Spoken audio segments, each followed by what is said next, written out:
సమస్తాన్ని తన యందు నిక్షిప్తం చేసుకుని అనుభవించగలిగినటువంటి ఒక మహాజ్ఞాని ముందు ఆ జ్ఞాన స్థితికి మౌనానికి భంగం కలిగిస్తూ వాక్కుని ప్రయోగించడం అంటే దానికి చాలా సాహసం ఉండాలి. అటువంటి తెంపరితనం ఎవరికి ఉంటుంది అంటే ఏమీ తెలియని వాడికే ఉంటుంది. అందుకే ఇక్కడ ఇంత ధైర్యంగా కూర్చుని మాట్లాడగలుగుతున్నాను తప్ప నాకు నిజంగా ఏదో అర్హత ఉన్నది అని కాదు. స్వామివారి యొక్క నిర్హేతుక కృపా కటాక్ష వీక్షణముల చేత ఇవాళ ఇక్కడ కూర్చుని వారి పాద సన్నిధానంలో 4 మాటలు మాట్లాడేటటువంటి భాగ్యం లభించడం మనకి సనాతన ధర్మంలో గమనించవలసినటువంటి ఒక అద్భుతమైన విశేషము ద్యోతకమవుతుంది. ఒకే పరబ్రహ్మము సృష్టి చేస్తుంది. అప్పుడు ఆయనకి బ్రహ్మ అని పేరు. ఆయనే స్థితికారుడై లోకములను రక్షిస్తాడు. అప్పుడు ఆయన పేరు విష్ణువు. అదే పరబ్రహ్మము ఈ జీవులనన్నిటినీ తలలోకి లయం చేసుకుంటాడు. అప్పుడు ఆయన పేరు హరుడు. చాలామంది సృష్టి దగ్గర స్థితి దగ్గర ఏ విధమైనటువంటి అపోహకి లోను కారు. కానీ లయము అనేటప్పటికి అదేదో చంపేసేటటువంటి ప్రక్రియ అనుకుంటారు. కానీ ఎప్పుడూ జ్ఞాపకం పెట్టుకోవలసిన విషయం ఒకటి ఉంటుంది. ఈశ్వరుని యొక్క క్రియాకలాపమునందు కారుణ్యము వినా మరొకటి ఉండదు. సృష్టి చేయడంలో కారుణ్యం. అయ్యో వీడికి ఒక శరీరం ఇచ్చాను, ఈ శరీరంతో శాస్త్రాన్ని గురువుని ఆధారం చేసుకుని భక్తితో కూడినటువంటి కర్మాచరణము చేసి భక్తితో కూడినటువంటి కర్మాచరణము చేత ప్రీతి పొందిన భగవంతుని యొక్క అనుగ్రహము చేత ఇయ్యబడినటువంటి వైరాగ్యము వలన పాత్రతను పొంది ఆ పాత్రత చిత్తశుద్ధిగా మారితే చిత్తశుద్ధి వలన జ్ఞానమును పొంది ఆ జ్ఞానము వలన ఇక మళ్లీ పుట్టవలసిన అవసరం లేని పునరావృత్తి రహిత శాశ్వత శివ సాయుధ్య స్థితిని పొందమని శరీరం ఇచ్చాడు. కానీ మళ్లీ మళ్లీ సంసార లంపటంలో ఇరుక్కుపోయి పరబ్రహ్మమును పొందగలిగినటువంటి స్థితిని మనం కోల్పోతే వీడు ఎటూ పొందలేడు. ఇన్ని లక్షల జన్మలెత్తి పునరపి జననం పునరపి మరణం పునరపి జననీ జఠరీ శయనం ఇహ సంసారే బహుదుస్తారే కృపయాపారే పాహిమురారే అంటారు శంకర భగవత్పాదులు భజగోవిందంలో. వీడు నన్ను పొందలేకపోతున్నాడు, నీవే వీణ్ణి పొందుతానని పరమేశ్వరుడు కొంతకాలం జీవులకు విశ్రాంతినిచ్చి ప్రళయమునందు తాను పొందుతాడు. అందుకే అది మహాకారుణ్యం. ఒక్క తను పొందడమే కాదు, స్వల్పకాలిక ప్రళయము అంటే రాత్రివేళ పట్టేటటువంటి నిద్ర లేకపోతే ఉదయం లేచినప్పుడు ఆకలి వెయ్యదు. ఆకలి వెయ్యకపోతే పదార్థం తీసుకోడు. పదార్థం తీసుకోకపోతే శక్తి ఉండదు. నిద్ర ఆకలి ఒకదాని మీద ఒకటి ఆధారపడతాయి. రాత్రి నిద్రనిస్తాడు కాబట్టి స్వల్పకాలిక ప్రళయం పరమశివుడు చేసేటటువంటి అనుగ్రహం. ఆత్యంతిక ప్రళయము అని ఒకటి ఇస్తాడు. ఆత్యంతిక ప్రళయము అంటే జ్ఞానమును కటాక్షించడం. మహాప్రళయము అంటే జీవులను తనలోకి తీసుకోవడం. ఇవన్నీ కూడా పరమకారుణ్యంతో చేస్తాడు. అందుకే సృష్టికర్తగా స్థితికర్తగా ప్రళయకర్తగా 3 రూపాలలో ఆయన ఏది చేసినా కేవలము కారుణ్యముతో చేస్తాడు తప్ప ఆయన చేసేటటువంటి పనుల యందు ఆగ్రహం అనేటటువంటి మాట ఎన్నడూ ఉండదు. ఈ 3 కలగలిసినటువంటి పదార్థం ఏది ఉన్నదో దానినే పరబ్రహ్మం అని పిలుస్తాం. ఎవ్వడు సృజించు ప్రాణుల ఎవ్వడు రక్షించు త్రుంచు ఎవ్వడనంతుండెవ్వడు ఈ విధమున మనుచు బెనుచు హేలారతుడై అంటారు పోతన గారు భాగవతంలో. ఆ ఒక్కడే సృష్టిస్తాడు, ఆ ఒక్కడే స్థితి చేస్తాడు, ఆ ఒక్కడే లయ చేస్తాడు. సృష్టి చేసినప్పుడు సృష్టికర్త, నిర్వహించినప్పుడు స్థితికర్త, తనలోకి తీసుకున్నప్పుడు ప్రళయకర్త. Usually we call the Parabrahmam in the name of the God. నన్ను ఇవాళ మాట్లాడేటప్పుడు అప్పుడప్పుడు ఇంగ్లీష్ వాక్యాలు కూడా చెప్తే ఇక్కడ ఉన్న విదేశీయులకి ఉపయుక్తంగా ఉంటుంది అన్నారు. లేకపోతే నేను కొంచెం ప్రవచనాల్లో ఇంగ్లీష్ వాడడానికి దూరంగా ఉంటూ ఉంటాను. The consolidation of the 3 activities generation, operation and destruction are commonly called the God. That is the reason why in English Parabrahmam is termed as the God. The letter G stands for generation, Srushti. The process of generation is symbolized by the Brahma. Next is operation. The running of the entire universe is called the protection, the operation. It is done by the Vishnu. The last one is destruction, taking everything into him. This is called the Pralayam. It is done by Hara. It is called D. So the consolidation of the three activities, generation, operation, and destruction, are commonly called the God. ఈ సృష్టి స్థితి లయ చేసేటటువంటి పరమేశ్వరుడు మీరు జాగ్రత్తగా గమనిస్తే సనాతన ధర్మంలో బ్రహ్మ విష్ణు మహేశ్వరులుగా మాత్రమే ఉండడు. ఇంకొక మెట్టు కిందకొస్తాడు.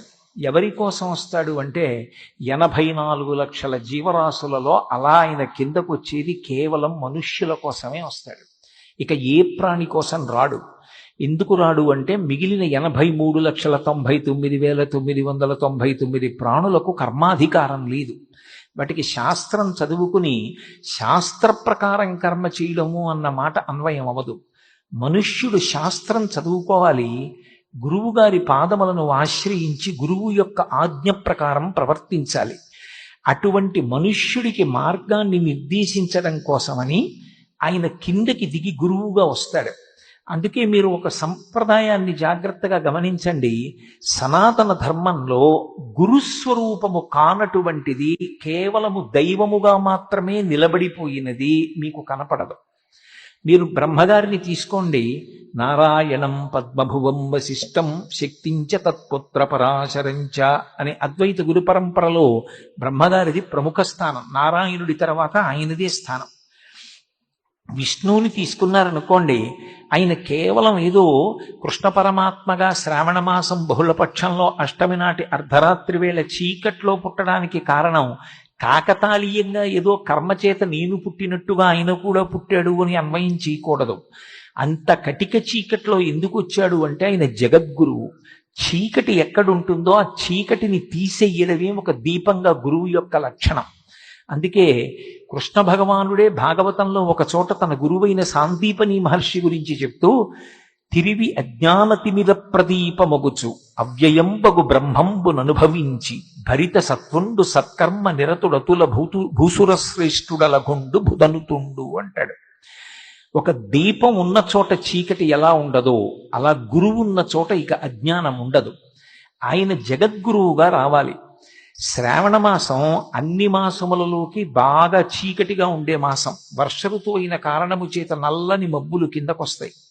బహుళపక్షం మరింత చీకటి, అష్టమి మధ్యలో తిథి మరింత చీకటి, అర్ధరాత్రి కటిక చీకటి, ఇంకా అంతకన్నా చీకటి ఉండడానికి తిథి ఇంకొకటి లేదు. పైగా బహుళపక్షం పితృదేవతలకు చీకటి, దేవతలకు దక్షిణాయనం చీకటి. దేవతలకి, పితృదేవతలకు, మనుష్యులకు అందరికీ ఏది గాఢాంధకారమో అప్పుడు ఆయన ఆవిర్భవించాడు. కాకతాళీయంగా కాదు, కోరి కోరి. అందుకు అవతారమైంది పరిపూర్ణావతారం. పోతన గారు భాగవతం చేస్తూ ఒక మాట అంటారు. జలధర దేహు నాజాలు చతుర్బాహు సరసీరుహక్షు విశాల వక్షు జారు గదా శంఖచక్ర పద్మ విలాసు కంఠ కౌస్తుభమణి కంతిభాను కమనీయ కటిసూత్ర కంకణ కేయూర శ్రీవత్సలంచనంచిత విహారు మరుకుండల ప్రభాయుత కుంతలలలాటు వైఢూర్య మణిగణ వరకిరీటు బాలు పూర్ణేందు రుచిజాలు భక్త లోకపాలు సుగుణాల బాలు కృపా విశాలు చూచి తిలకించి పులకించి చోద్యమంది ఉబ్బి చెలరీగి వసుదేవుడు ఉత్సహించే అంటారు. శంఖచక్ర గదా పద్మలతో పట్టుపీతాంబరంతో పరిపూర్ణమైనటువంటి అవతారంగా అర్ధరాత్రి వేళ కారాగారంలో తల్లిదండ్రులకు దర్శనమిచ్చి చెయ్యవలసిన భావి కార్యక్రమాన్ని నిర్దేశించాడు. కురుక్షేత్ర సంగ్రామంలో భగవద్గీతని లోకానికి ఉపదేశం చేశాడు అర్జునుణ్ణి అడ్డుపెట్టి. ఆ కృష్ణావతారం లేకపోతే భగవద్గీత లేదు. భగవద్గీత లేకపోతే ప్రస్థానత్రయంలో ఒక ప్రధానమైనటువంటి విషయం లేదు. అటువంటి భగవద్గీతని లోకానికి అందించడానికి వచ్చింది. అందుకే ఆయన జగద్గురువు. కృష్ణం వందే జగద్గురుం. విష్ణువు జగద్గురువుగా వచ్చారు. పరమశివుడు సరే. అసలు ఆయన ఒకప్పుడు మౌనంగా ఉపదేశం చేశాడు. మౌన వ్యాఖ్య ప్రకటిత పరబ్రహ్మతత్వం యువానం వర్షిష్టాంతే వసదృషిగణైరావృతం బ్రహ్మనిష్టై ఆచార్యేంద్రం కరకలిత చిన్ముద్రమానందరూపం స్వాత్మారామం ముదితవదనం దక్షిణామూర్తిమీడే. ఏమీ మాట్లాడకుండా మౌనంగా ఇలా చిన్ముద్ర పట్టి చిన్ముద్ర ద్వారానే మౌన వ్యాఖ్య చేత తనని ఆశ్రయించిన సనకసనందనాదులకు జ్ఞానమును కటాక్షించాడు. కలియుగంలో అలా తాను కైలాస పర్వతం మీద ఒక వటవృక్షం కింద చిన్ముద్ర పట్టి మౌన వ్యాఖ్య చేస్తూ కూర్చుంటే అందుకోగలిగినంత సమర్థత ఉన్నవారెంతమంది? అందుకే వాళ్ళు నా దగ్గరికి రావడం కాదు, నేనే వాళ్ళ దగ్గరికి ఎడతానని త్యక్వా మౌనం వటవిటపినో మూలతో నిష్పతంతి శంభోర్మూర్తిశ్చరతి భువనే శంకరాచార్య రూప. ఆ పరమశివుడే శంకర భగవత్పాదులుగా వచ్చి సన్యాసాశ్రమంలో ఉంటే తప్ప ఒక చోట ఉండవలసిన అవసరం లేకుండా అంతటా తిరగడం కుదరదని సన్యాసం స్వీకరించి యావత్ భారతదేశం కూడా పర్యటించి అవైదికమైన 72 వాదనలను ఖండించి భారతదేశంలో వేదానికి పట్టాభిషేకం చేసి వేదాంతర్గతమైనటువంటి అద్వైత సిద్ధాంతాన్ని ప్రచారం చేశారు. ఆ శంకర భగవత్పాదుల నుండి అనేకమైనటువంటి గురు పరంపరలు వచ్చాయి. అలా పరమశివుడు గురువుగా వచ్చాడు. అమ్మవారు ఇన్ని చోట్ల ఆమె గురుస్వరూపంగా వచ్చిందో అందుకే గురుమండల రూపిణి అని పేరు. కామాక్షి పరదేవత గురించి శంకర భగవత్పాదులు సౌందర్యలహరి చేస్తూ ఒక మాట అంటారు. అమ్మ శృతి నాం మూర్ధానో దదతి తవయౌ శేఖరతయా అంటారు. కామాక్షి పరదేవత అనుగ్రహించేటప్పుట ధ్యానంలో ఉన్నవాడి మీద తన పాదములు ఉంచుతుంది తల మీద. ఆమె పాద స్పర్శ తగిలితే సహస్రారము నుండి అమృతధారలు పడతాయి. మీనాక్షి తన చూపుల చేత అనుగ్రహిస్తుంది. విశాలాక్షి స్పర్శ చేత అనుగ్రహిస్తుంది. స్పర్శ దీక్ష, నయన దీక్ష, కుక్కుట దీక్ష అని 3 రకములైనటువంటి గురువులిచ్చేటటువంటి దీక్షలకి సంకేతంగా అమ్మవారు గురుమండల రూపిణి అయి నిలబడింది. ఆమె ఒకప్పుడు జ్ఞానప్రసూనాంబగా శ్రీకాళహస్తిలో దేవేంద్రాది దేవతలందరికీ జ్ఞానమును కటాక్షించింది. అమ్మవారు గురుమండల రూపిణి, ఆమె సరస్వతీ స్వరూపం, ఆమెయే వాగ్దేవి. శరజ్యోత్స్నా శుద్ధాం శశియుత జటాజూటమకుటాం వరత్రా సత్రాణ స్ఫటిక ఘటికా పుస్తకరాం సకృన్నత్వా నత్వా కథమివ సతాం సన్నిదదతే మధుక్షీరద్రాక్ష మధురి మధురీణా పణితయ అంటారు సౌందర్యలహరిలో. సకృన్నత్వానత్వా, ఎంత పూజ చేస్తే జ్ఞానం ఇస్తుంది అంటే మనసు మంచిదైన వాడు ఒక్కసారి నమస్కారం చేస్తే చాలా ఆవిడ అనుగ్రహించేస్తుంది. అందుకే మూకశంకరులు కూడా విమలపటి కమలకుటి పుస్తక రుద్రాక్షస్త హస్తపుటి కామాక్షి పక్ష్మలాక్షి కలిత విపంచి విభాసి వైరించి అంటారు. ఇన్ని రకాలుగా ఆ దేవతా స్వరూపాలన్నీ కూడా గురుస్వరూపాలుగా నిలబడ్డాయి. ఇందులో అద్వైత గురు పరంపరలో పట్టాభిషేకం చేసి మాట్లాడబడేటటువంటి ఒక అద్భుతమైనటువంటి గురుస్వరూపం దత్తాత్రేయుల వారి యొక్క స్వరూపం. మీరు ఇందులో ఒక విషయాన్ని గమనించాలి. పరమేశ్వరుడిగా ఆయన నిలబడినప్పుడు ఆర్తో జిజ్ఞాసురర్థార్థి జ్ఞానీచ భరతర్షభ 4 ఇస్తాడు. కానీ సాధారణంగా కోరికలు కోరిన వాళ్ళందరినీ కూడా అనుగ్రహిస్తూ ఉంటాడు. కానీ గురువుగా దిగొచ్చాడనుకోండి, జ్ఞానం కోసం నా దగ్గరికి ఎవరైనా వస్తారా అని ఆర్తితో ఎదురు చూస్తాట. ఆ జ్ఞాన కటాక్షం చెయ్యడం అంటే గురువుకి ఎంత ఆనందం. జ్ఞానమే ఇవ్వగలిగినటువంటి గురువు ఏది ఇవ్వలేరిక? అన్నిటికన్నా పై స్థాయి జ్ఞానాన్ని కటాక్షించడం. ఇక జ్ఞానమునే ఇవ్వగలిగినటువంటి గురువు లౌకికమైనటువంటి కోరికలు తీర్చలేకపోవడం ఏమిటి? తన సంకల్ప మాత్రం చేత గురువులు ఇస్తారు.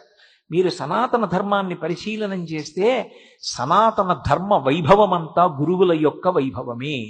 శివాజీ మహారాజు యొక్క గొప్పతనం సమర్థరామదాసు గారితో ముడిపడింది. మీరు ఎవరిని తీసుకోండి, గురువు గారి పాదముల చెంత అత్యంత వినయంతో నిలబడిన వాడెవరో అదొక్కటే పాత్రత. గురువు గారి దగ్గరికి వెళ్ళినప్పుడు నేను ఇంతవాణ్ణి కాను, నేనెంతవాణ్ణి అన్నమాట గుర్తుపెట్టుకోవాలి. వారి ముందు నేనెంతవాణ్ణి? నా జీవితానికి వారి ముందు నిలబడడం, వారి నీళ్ళలో కూర్చోవడం, వారి పాదములను దర్శించడం, వారికి శుశ్రూష చేయడం నా జన్మకి చాలు. ఈ భావన ఎవరు పొందుతారో దానినే పాత్రతగా స్వీకరిస్తారు. అందుకే శంకరులు షట్పదీ స్తోత్రం చేస్తే మొదట అడిగింది అవినయమపనయ విష్ణోహో అన్నారు. నాకు అవినయాన్ని తీసేయి, వినయాన్ని కటాక్షించు స్వామి అన్నారు. ఆ విద్యా దదాతి వినయం, అసలు విద్యకి మారుపేరు వినయం. ఆ వినయము ఉండాలి శిష్యుడి దగ్గర. రామచంద్రమూర్తి యొక్క గొప్పతనం అంతా ఎక్కడిది? విశ్వామిత్రుడిది, వశిష్ఠుడిది. సర్వే వేద విదశూరా సర్వే లోకహితే రతాః సర్వే జ్ఞానోపసంపన్నాః సర్వే సముదితా గుణైః అన్నారు మహర్షి రామాయణ రచన చేస్తూ. ఆయన అన్ని విషయాలు తెలుసుకుని ఆ తెలుసుకున్న విషయములు లోకములకు పనికొచ్చేటట్టుగా ప్రవర్తించారు అంటే వశిష్ఠుడు విశ్వామిత్రుడు ఆయనకి అలా విద్యాబోధ చేశారు. అందుకే లోకంలో ఎప్పుడూ జ్ఞాపకం పెట్టుకోవలసిన విషయం ఒకటి ఉంది. గురువు గారి నోటి వెంట ఏ మాట వస్తుందో అది ఆజ్ఞ, అది సలహా కాదు, అది కేవలముగా ఒక మాట కాదు. గురువు గారి నోటి వెంట వచ్చినటువంటిది ఏది ఉంటుందో దాన్ని ఆజ్ఞగా స్వీకరించగలిగిన వాడెవరో వాడు తరిస్తాడు. ఎవరు చెప్పనివ్వండి సలహా కావచ్చు, కానీ గురువు నోటి వెంట వచ్చింది మాత్రం ఆజ్ఞ. అందుకే రాముడు విశ్వామిత్రుడి దగ్గరికి వెడితే ఇలా చేతులు కట్టుకు నిలబడతాడు.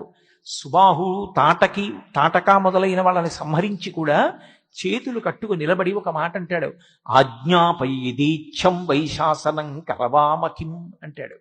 ఓ మహానుభావ, హే బ్రహ్మన్ అంటాడు. గురువుగారని కూడా అండవు, బ్రహ్మన్ అంటాడు. బ్రహ్మముని ఎరిగినవాడా, బ్రహ్మవిద్ బ్రహ్మైవ భవతి, బ్రహ్మముని ఎరిగి నువ్వు బ్రహ్మమయ్యావు. నా కంటి ముందు పరబ్రహ్మము రాశీభూతమై కూర్చునుందలా. ఓ గురువా, మీరు మమ్మల్ని ఆజ్ఞాపించండి. శాసనం కరవామకిం, ఆ ఆజ్ఞాపించేటప్పుడు ఇది వీడికి చెప్పచ్చా అని ఆలోచించకండి. ఒరే ఆ పాదుకలు నావి తీసి అక్కడ పెట్టు అనండి. నేను ఇలా ముట్టుకోను, నా కుడి చేత్తో పట్టుకుని పైకెత్తి తల మీద పెట్టి పట్టుకెడతాను. మీరు ఆజ్ఞాపించినది నాకు శాసనం. ఆజ్ఞాపయ యథేచ్ఛం వై. దశరథ మహారాజు కొడుకు మారీచుణ్ణి పడగొట్టాడు, ఎక్కడికో తరిమి కొట్టాడు మానవాస్త్రంతో, సుబాహుని చంపాడు, తాటకని చంపాడు. అలా ఆలోచించద్దు. నేను ఏది చేసినా మీ అనుగ్రహం వల్లే. ఇది ఒక శిష్యుడికి ఉండవలసినటువంటి లక్షణం.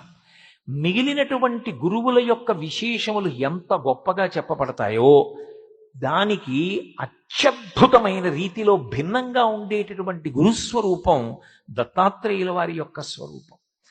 దత్తాత్రేయ స్వామి వారి యొక్క వైభవం వర్ణించడం ఎవరికీ సాధ్యం కాదు. అందుకే యదుమహారాజు గారు దత్తాత్రేయుల వారిని ప్రార్థన చేసినప్పుడు అవధూత రూపంలో ఉంటే ఒకటంటాడు, పరస్పర భిన్నములైన విషయములు ఎక్కడుంటాయో అక్కడ ఆయన యందు గోచరిస్తాయి. అనేక మంది స్త్రీల మధ్యలో ఉన్నట్లు కనపడతాడు ఒకప్పుడు, పరమ వైరాగ్యమూర్తి. మధుపానం చేస్తున్నట్లు కనపడతాడు ఒక్కొక్కసారి, కానీ అది ఆయనని ఏం చేయదు. ఎందుచేతనంటే మీరు ఒకటి గమనించాలి, ఒక సామాన్యుడు మధుపాత్ర పుచ్చుకున్నాడు అనుకోండి, లోపలికి తూలిపోతాడు. అగ్నిహోత్రం అక్కడ అగ్గిపుల్ల వెలుగుతోంది అనుకోండి, నేను చెంచాతో నీళ్లు పోస్తే అగ్నిహోత్రం ఆరిపోతుంది. ఒక అరణ్యం కాలిపోతోంది అనుకోండి, నేను చెంచాతో నీళ్లు పెట్టుకెళ్ళి పోశాను అనుకోండి, ఇప్పుడు పంచభూతములలో ఆ భూతధర్మం నిలబడుతుందా? నీరు నిప్పును ఆర్పుతుందా? నేను పోసిన చెంచాడు నీళ్లు అగ్నిహోత్రంలో కాలిపోతాయి, ఆవిరైపోతాయి వెంటనే. అప్పుడు నిప్పునది ఆర్పదు, ఎందుకంటే నిప్పు యొక్క శక్తి అంత తేజోవంతంగా ఉంది. అప్పుడు చెంచాడు నీళ్లు పనిచేయలేదు, ఇంకా నీరు నిప్పును ఆర్పలేదు. అలా అది వెలిగిపోతున్నటువంటి తేజస్సు. అందుకే జ్ఞానానల ప్రభావేన తస్మై శ్రీ గురవై నమః అంటాడు గురుగీతలో పరమశివుడు పార్వతీదేవితో. గురువు మనని అనుగ్రహించడానికి ఒక శరీరంలో కూర్చున్నట్లు కనపడతారు. నిజానికి అది శరీరం కాదు. ఆయన యథారూపంతో కనపడితే మనం హడిలిపోయి పారిపోతాం ఈ మంటపాన్ని విడిచిపెట్టి. అది జ్ఞానానల ప్రభావేన, అది రగిలిపోతున్నటువంటి జ్ఞానాగ్ని. ఆ జ్ఞానాగ్ని అది ఎవరు సన్నిధానంలో ఉన్నారో వాళ్ళందరినీ అనుగ్రహిస్తూ ఉంటుంది. అది కాల్చదు. దేన్ని కాలుస్తుంది అంటే లోపల ఉన్న అజ్ఞానాన్ని కాల్చేస్తుంది. వారి సన్నిధానంలో కూర్చోవడం చాలు. అందుకే గత జన్మంబులనేమి నోచితిమో, యాగశ్రేణులేమేమి చేసితిమో, ఎవ్వరికేమి పెట్టితిమో, ఏ చింతారతిన్ పొద్దుపుచ్చితిమో, ఏ సిద్ధాశ్రమమునం త్రొక్కితిమో, ఇప్పుడు చూడగంటి మిచటన్ కృష్ణార్భకు నిర్భయున్నది యశోద. ఒక మహాపురుషుడు ఉన్న ప్రాంగణాన్ని కాలుతో తొక్కడం చాలు జీవితానికి అదృష్టం. దత్తాత్రేయుల వారి యందు ఉన్న విశేషం మీరు జ్ఞాపకం పెట్టుకోవాలి. కృష్ణుడు పరబ్రహ్మంగా వస్తే కృష్ణుడు ఇవన్నీ ఎక్కడ చదువుకున్నాడు అని అడిగితే సాందీపని దగ్గర అని పూర్తిగా చెప్పడం కష్టం. ఆయన గురువుగా స్వీకరించి గురువుని గౌరవించాడు. కానీ దత్తాత్రేయుల వారి దగ్గర ఒక చమత్కారం ఉంది. కలియుగంలో దత్తాత్రేయుల వారి అవతారం మనం తరించడానికి ప్రధాన మార్గం. ఎందుచేత అంటే ఇప్పుడు నేను ఆ విషయాలన్నీ వివరించడానికి ప్రయత్నించాననుకోండి, సమయం సరిపోదు. నాకు ఒక 30 నిమిషాలు అనుమతించారు చాలు. ఏకశబ్ద సమ్యజ్ఞాత సృష్టప్రయుక్త స్వర్గే లోకే కామదుగ్భవతి. అటువంటి వారి సన్నిధానంలో మాట్లాడడం అంటే దత్తాత్రేయులు వారి సన్నిధానంలో మాట్లాడడం. కాబట్టి ఒక్క విషయాన్ని మనవి చేస్తాను. దత్తాత్రేయుల వారికి ఒకరు కాదు గురువు. అవధూతగా ఉన్నప్పుడు, అవధూతగా ప్రవర్తిస్తున్నప్పుడు ఒక్కొక్కసారి ఒక్కొక్కలా కనపడతారు ఆయన. ఒకప్పుడు అవధూతగా కనపడ్డారు. అవధూత సంప్రదాయం అనేది ఒక సంప్రదాయం. ఆ అవధూత సంప్రదాయంలో దర్శనమిచ్చినప్పుడు యదుమహారాజు గారు మాట్లాడుతుంటే నాకు 24 మంది గురువులు ఉన్నారు అన్నారు. 24 మంది గురువులా అన్నారు. ఎందుకనంటే గురు తత్వంలో ఒక లక్షణం ఉంది. ఆడది ఎలా ఉంటుందో శిష్యుడు అలాగే ఉండాలి అని శాస్త్రవాక్కు. నా భార్య ఉంటుంది ఇంట్లో. నా భార్య ఇంట్లో ఉన్నప్పుడు బంధువులు రానివ్వండి, బిడ్డలకి పెట్టినట్టు పెడుతుంది. నా స్నేహితులు రానివ్వండి, బిడ్డలకి పెట్టినట్టు పెడుతుంది. నా శిష్యులు రానివ్వండి, బిడ్డలకి పెట్టినట్టు పెడుతుంది. తన కడుపున పుట్టిన పిల్లలే రానివ్వండి, బిడ్డలకి పెట్టినట్టు పెడుతుంది.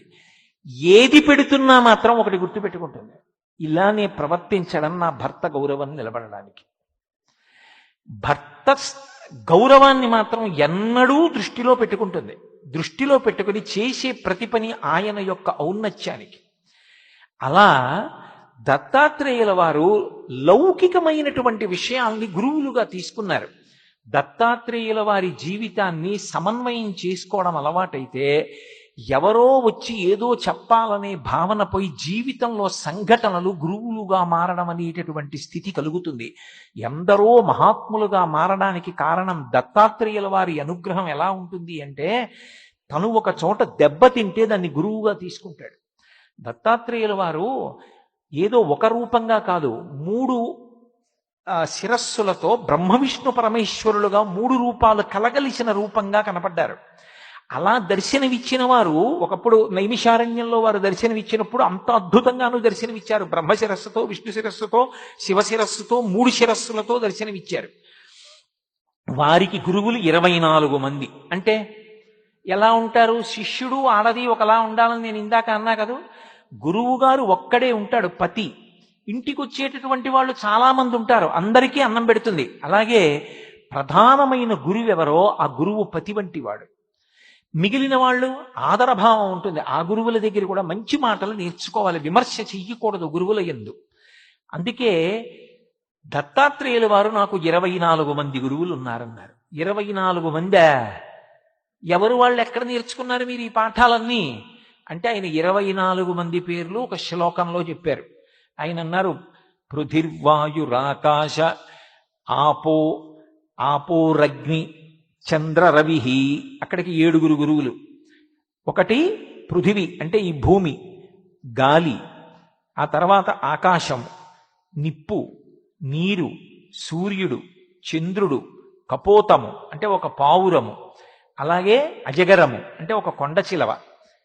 కపోతాజగర, అజగరము, ఆ తర్వాత సింధు సముద్రం, ఆ తర్వాత మధుకృత్ తేనెను తయారు చేసేటటువంటి తేనెటీగ, అన్ని చోట్ల నుంచి తెచ్చి తేనె పట్టులో పెట్టేటటువంటి ఒక తేనెటీగ. పతంగ ఒక దీపపు పురుగు. దీపపు పురుగుని దత్తాత్రేయుల వారు గురువుగా స్వీకరించారు. అది ఆశ్చర్యం. పతంగం, తర్వాత మధుకృత్, గజ ఏనుగు నాకు గురువు. అలాగే మధుహ హరిణో మీన, తేనె పట్టుని పడగొట్టి తేనె తీసుకెళ్ళిపోయేటటువంటి వాడు. అలాగే హరిణో లేడి, అలాగే మీన చాప, పింగళ ఒక వేశ్య, పింగళ అనబడేటటువంటి పేరు కలిగినటువంటి వేశ్య. అలాగే ఒక పక్షి, ఒక లకుముకు పిట్ట అంటారు, ఆ పక్షి కుర్రము, ఆ పిట్ట అర్భకుడు, చిన్నవాడైనటువంటి చిన్న బాలుడు, ఆ బాలుడు నాకు గురువు. ఇక చిట్ట చివరి పాదంలో కుమారి, పెళ్లి కానటువంటి ఒక కన్య, శరకృత్ బాణములు తయారు చేసేటటువంటి వాడు, సర్ప పాము, అలాగే ఊర్ణనాభి సాలెపురుగు, సుపేనకృత్ సుపేషకృత్, చిట్ట చివర నాకు భ్రమర కీటకములు. ఈ 24 మంది నాకు గురువులు. ఇప్పుడు నేను 24 మంది గురించి చెప్పను, కానీ ఒక్క విషయాన్ని కొద్దిగా మనవి చేసే ప్రయత్నం చేస్తాను. అందులో పరమ గంభీరమైనటువంటి ప్రతిపాదన ఉంది. మీరు ఈ గురువుల్ని జాగ్రత్తగా పరిశీలనం చేస్తే ఇవి అన్ని ఆశ్రమాలలో పనికొచ్చేటటువంటి వాళ్ళకి చెప్పారు. బ్రహ్మచారికి, గృహస్థుకి, వానప్రస్థుకి, సన్యాసికి ఏ ఆశ్రమాన్ని విడిచిపెట్టకుండా అన్ని ఆశ్రమములలో ఉన్న వాళ్ళకి గురుత్వానికి పనికొచ్చేటట్టుగా ప్రకృతిలోంచి స్వీకరించారు. నేను గృహస్థు గురించి మాట్లాడతాను, మనందరం ఇక్కడ ఎక్కువ మంది ఉన్నాం కాబట్టి. కపోతం గురించి చెప్పారు. ఒక పావురం ఒకటి ఉన్నది, అది చెట్టు మీద కాపరం ఉంటోంది. దానికి ఓ భార్య ఆడపావురం. ఆ ఆడపావురం గుడ్లు పెట్టింది, గుడ్లు పెట్టి పొదిగింది. పొదిగినప్పుడు పిల్లలయ్యాయి. ఈ మాటలని దత్తాత్రేయుల వారు చెప్పిన మాటల్ని మీరు మామూలుగా తీసుకోకూడదు, ఇందులో చాలా పెద్ద గాంభీర్యం ఉంటుంది. పక్షి గుడ్డు పెట్టిందండి, పక్షికి ఏ జ్ఞానం ఉంది? దాని మీద కూర్చుందనుకోండి గుడ్డు పగిలిపోతుంది. కానీ అది ఏం చేస్తుందంటే ముందుకు వెళ్ళి వెనక్కి నడుస్తుంది, కాళ్ళతోటి నడిచి పొట్ట కిందకి గుడ్డు వచ్చింది అని చూసుకుంటుంది. రెక్కవేపు నుంచి మెల్లిగా దింపుతుంది పొట్టని. ఇప్పుడు ఆ పొట్ట గుడ్డుకి తగులుతుంది. తగిలినప్పుడు గుడ్డు పెంకు పక్షి పొట్ట తగులుతాయి. ఆ పైన ఉన్న పెంకు వేడెక్కుతుంది, లోపల ఉన్నటువంటి పిండం పొదగబడి పిల్లగా మారుతూ ఉంటుంది. అప్పుడు పక్షి కళ్ళు అద్భుతంగా ఇలా అరమోట్పుగా మూస్తుంది. ఇదే రామకృష్ణ పరమహంస అంటారు. పొదుగుతున్న పిట్ట గీయగలవేమో, పిట్ట మనసులోని ఆనందంతో కూడిన కన్నులు గీయలేవంటారు. పక్షికి ఎలా తెలిసింది అది తన గుడ్డని, గుడ్డులో తనకు పిల్లుందని, ఆ పిల్ల పొదగబడుతోందని, తన పొట్టవీడి పెంకుకు తగులుతోందని, పెంకువీడి పిండానికి ఎడుతోందని, పిండం పిల్లవుతుందని, ఆ పై పెంకు పగలగొట్టుకుని పైకొస్తుందని, తన మాతృత్వం సిద్ధిస్తోందని దానికి తెలుసా? తెలుసు. అది పొదిగింది. ఇక్కడ అనుబంధం, సంసారం అక్కడ మొదలవుతోంది. నా బిడ్డలు పొదిగింది. ఎవరు? మనిషి కాడు, ఒక పిట్ట. పిల్లలయ్యాయి. ఇప్పుడు మగపక్షి నా వలన గుడ్లు పెట్టింది, అవి నా పిల్లలు కూడా. ఇది మీరు గృహస్థాశ్రమానికి అన్వయం చేసుకోవాలి. అంతే కదా, గృహస్థాశ్రమంలో నా భార్య కన్నా సంతానాన్ని చూసి నా బిడ్డలు అని నేను పొంగిపోనా? నేను తండ్రిని అని. అక్కడ వరకు దోషం ఉందా అంటే లేదు. ఇది శాస్త్రంలో చమత్కారం. పితృరుణం అని ఒకటి ఉంటుంది, సంతానాన్ని కనాలి. అతి సంగం కూడదు. అందుకే మీరు జాగ్రత్తగా గమనిస్తే శాస్త్రంలో ఎక్కడా కూడా బాధ్యత అన్న మాట వాడరు. ఇది మా బాధ్యతలండి అని అనరు, కర్తవ్యం ఈ మాటే వాడతారు. అందుకే మీరు గురువులు మాట్లాడినా ఋషులు మాట్లాడినా చూడండి, కర్తవ్యం.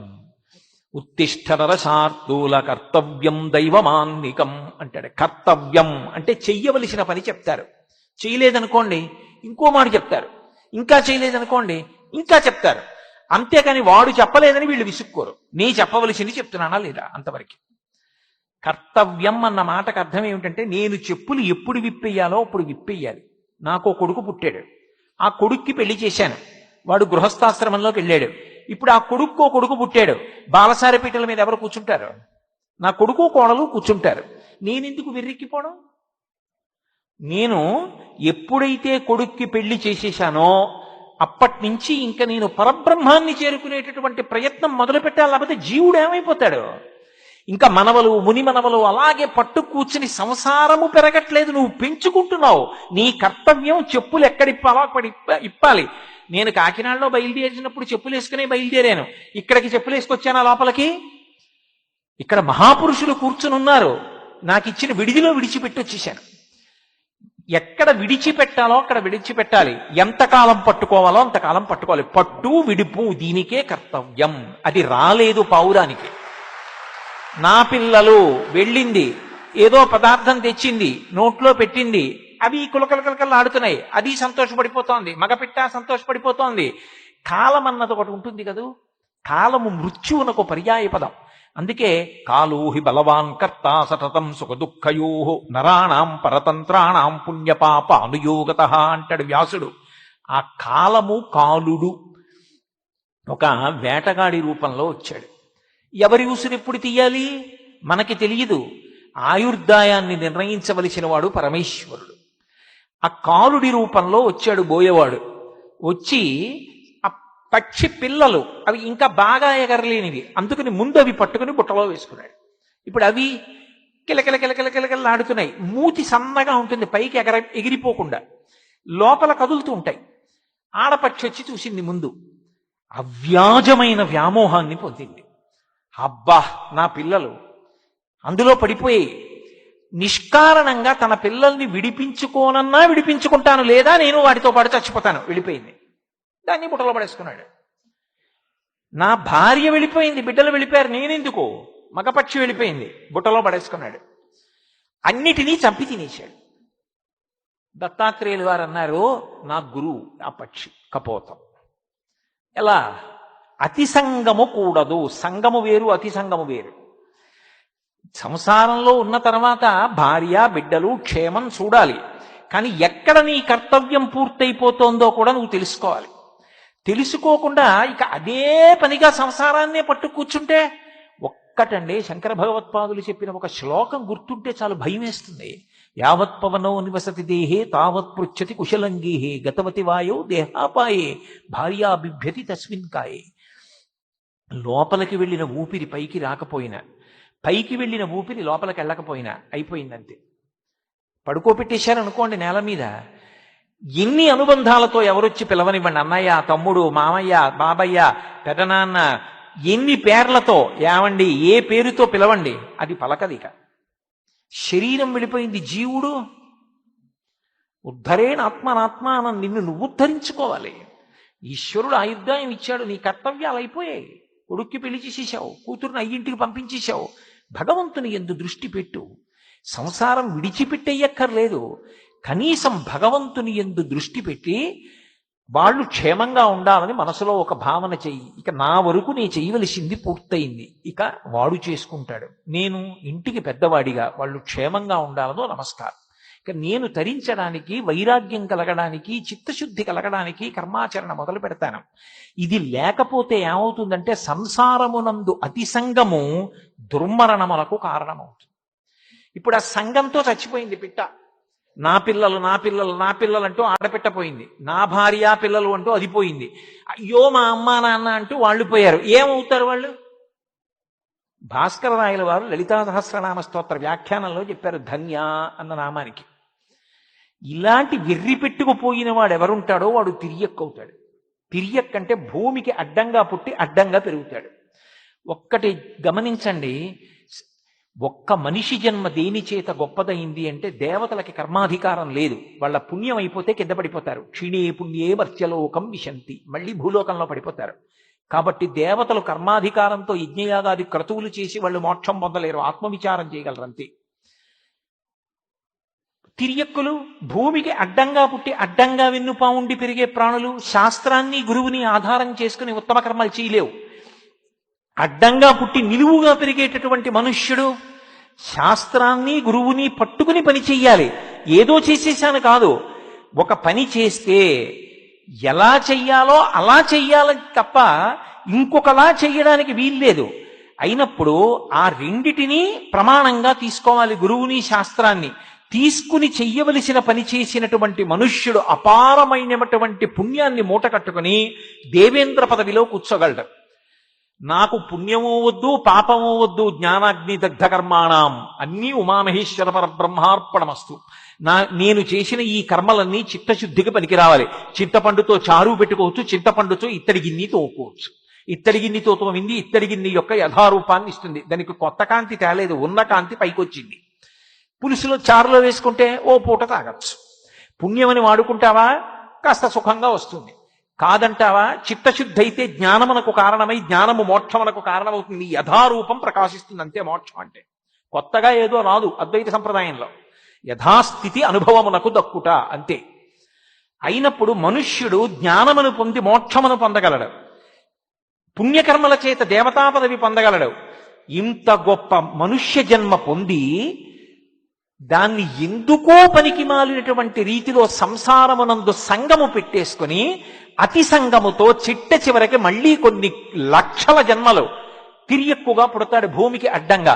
ఏమో ఉచ్చేసి పట్టుకుంటారో, ఈట పెట్టి పొడుస్తారో, కత్తి పెట్టి నరుకుతారో, బాణం వేసి కొడతారో, కాళ్ళు చేతులు కట్టి తీసుకెడతారో, కంఠాన్ని కత్తితో నరుకుతారో, చచ్చిపోవడానికి కూడా స్వేచ్ఛ ఉండదు. ఎలా అవ్వాలనుకుంటున్నావు నీ చేతిలో ఉంది. దాన్ని ఈశ్వరుడి మీద నెపం పెట్టకు. ఈశ్వరుడి మీద పెట్టి సాధించేది లేదు. నీకు మనుష్య జన్మ వచ్చిన తరువాత నువ్వు సంగమును పరిశీలించుకోవాలి. ఎక్కడ ఎంతవరకు పట్టుకున్నానో అంతవరకు పట్టుకున్నానా, ఎక్కడ విడిచిపెట్టాలో అక్కడ విడిచిపెడుతున్నానా లేదా. అందుకే మనకి సంప్రదాయంలో ఆయన పండిపోయారండి అంటారు. పండిపోయారంటే ఏమిటి? పిండెగా ఉంటుంది, వదిలిపెట్టేసింది అనుకోండి, కొమ్మని ఎందుకు పనికిరాదు. దోరకాయ వదిలేస్తే పనికిరాదు, పండిపోయింది, ముగ్గిపోయింది. పైన ఉన్నటువంటి తొక్క ముట్టుకుంటే మెత్తగా అయిపోతుంది, రంగు మారిపోతుంది, లోపల ఉన్నటువంటి పదార్థం అంతా మధుర రసంగా మారిపోతుంది. మీరు ఇలా చిన్న పిసర కన్నం పెడితే మధుర రసం కింద కారిపోతుంది. అప్పుడు తనంత తాను ముచిక విడిచిపెట్టేసింది. తనంత తాను ముచిక విడిచిపెట్టడము అంటే ఈ శరీరమునందుండి దీన్ని ఋతుమంతం చేసుకోవాలి. దీని చేత శాస్త్రవిహితమైన కర్మాచరణము చేసి కామాన్ని గెలవడం కోసం ధర్మంతో ముడివేయడానికి గృహస్థాశ్రమంలోకి వెళ్ళి పితృరుణం నుంచి విముక్తిని పొందడానికి సంతానాన్ని పొంది వాళ్ళకి ఇవ్వవలసిన ఆశ్రమంలోకి వాళ్ళని ప్రవేశపెట్టి ఇప్పుడు నీ కర్తవ్యం ఏమిటి అంటే ఈశ్వరుణ్ణి చేరుకోవడానికి నువ్వు మార్గంలో నడవాలి. అలా నడవకుండా సంగము పెట్టుకుంటే చిట్ట చివరికి ఏమైపోతాడు జీవుడు? ఈ అతి సంగము ఎలా పాడు చేసేస్తుంది అన్నదానికి నాకు కపోతము ఉదాహరణ. ఇప్పుడు నాకు ఒకటి చెప్పండి, దత్తాత్రేయుల వారికి కపోతం గురువు అయిందా? ఉరే, నీ జన్మని నువ్వు సంస్కరించుకోవాలనుకుంటే ప్రకృతిలో నువ్వు ఏది చూసినా నీకు గురువు కాగలదు. నిన్ను నువ్వు దిద్దుకోవాలన్న ఆలోచన నీకు కలిగితే, ఆ ఆలోచన నీకు కలగలేదా? భగవంతుడు ఎక్కడున్నాడు అని అడిగాడు ఒక ఆయన.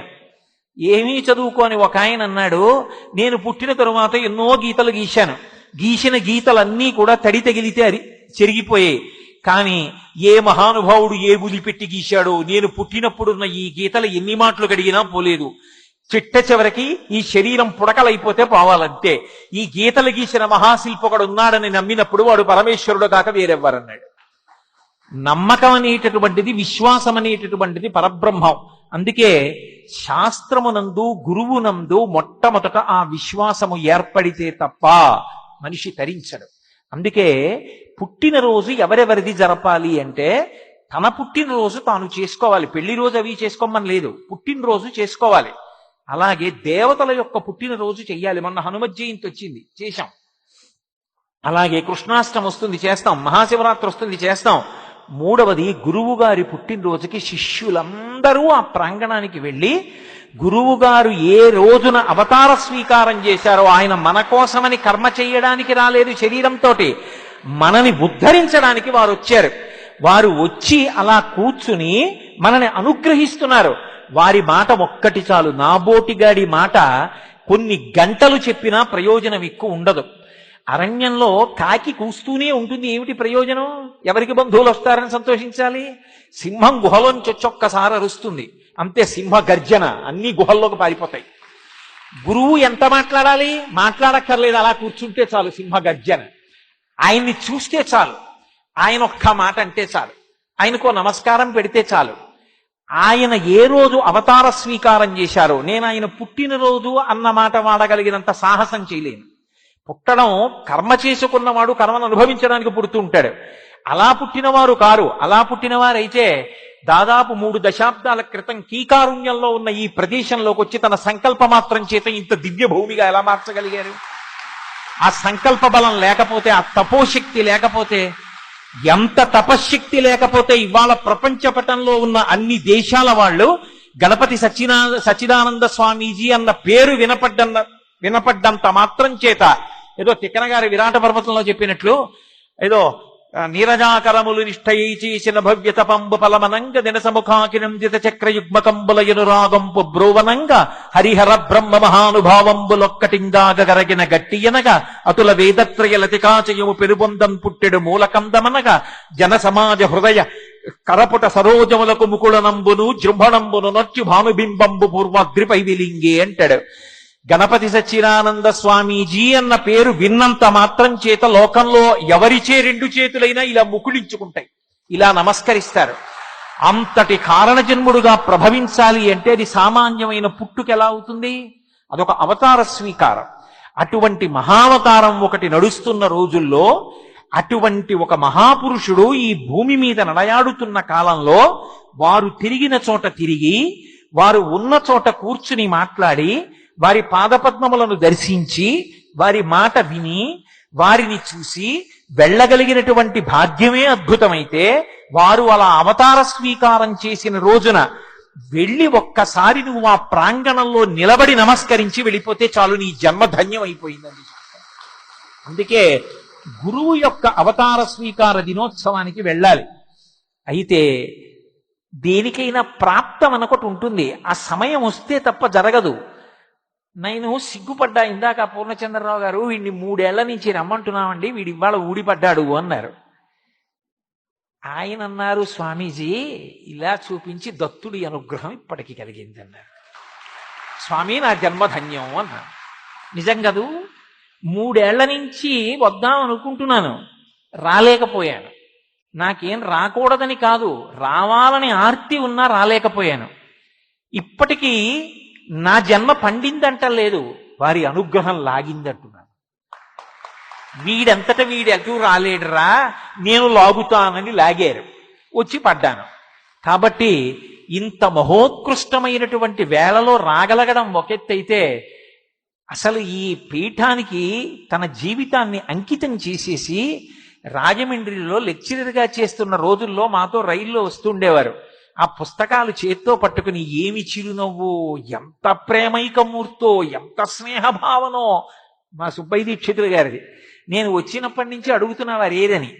అటువంటి సరస్వతీ స్వాధీనుడు కింద కూర్చుని నన్ను పైన కూర్చోపెట్టి, నాకు మోకాళ్ళు నిప్పున్నాయి, నేను కుర్చీలో కూర్చుని మాట్లాడుతూ ఉంటాను, కానీ స్వామి సన్నిధానంలో కింద కూర్చుని మాట్లాడతానండి అన్నాను.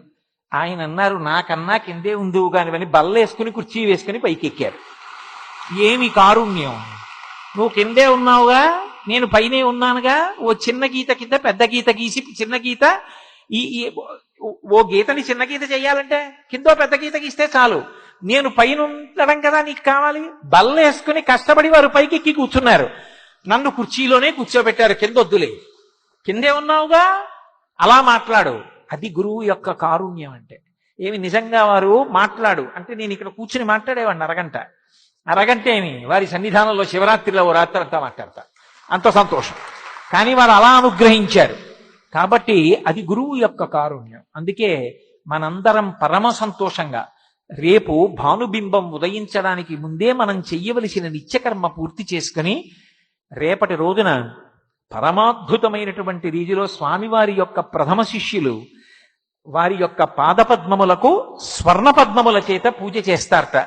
ఆ వైభవోపేతమైన సన్నివేశాన్ని తిలకించి మనందరం ఆ మధురానుభూతులతో వేదం ఎలా విధించిందో అలా ప్రవర్తించామన్న తృప్తితో, స్వామి మా అంతట మేముగా మమ్మల్ని ఉద్ధరించుకోగలిగిన శక్తి కలవాళ్ళం కాదు, మేము మా మనసుల్ని మీ దగ్గర మూట కట్టి పెట్టేస్తున్నాం, మమ్మల్ని ఉద్ధరించే కర్తవ్యం మీరు స్వీకరించండి అని నమస్కరించి మన ప్రాంతాలకి బయలుదేరతాం. ఇంతకన్నా ఇచ్చిన వేళ దాటి మాట్లాడడం గురువుగారి ఆజ్ఞని ధిక్కరించడం అవుతుంది. అందుకని నేను నా ప్రవచనాన్ని ఇక్కడితో పూర్తి చేస్తూ, నిజంగా వీడికి ఏదో పని చెప్పకపోతే వీడు ఎలా తరిస్తాడని నన్ను తీసుకొచ్చి ఇక్కడ కూర్చోబెట్టి నా చేత చెప్పించారు తప్ప నిజంగా చెప్పడానికి అర్హతనున్నవాడిని నా చేత చెప్పించారనుకుంటున్నారా? అది వారి అవ్యాజ కారుణ్యం. వారి యొక్క అవ్యాజమైన కారుణ్యానికి వేరొక్క మారు నా శిరసు వారి పాదపద్మములకు తాటించి నమస్కరిస్తూ స్వస్తి.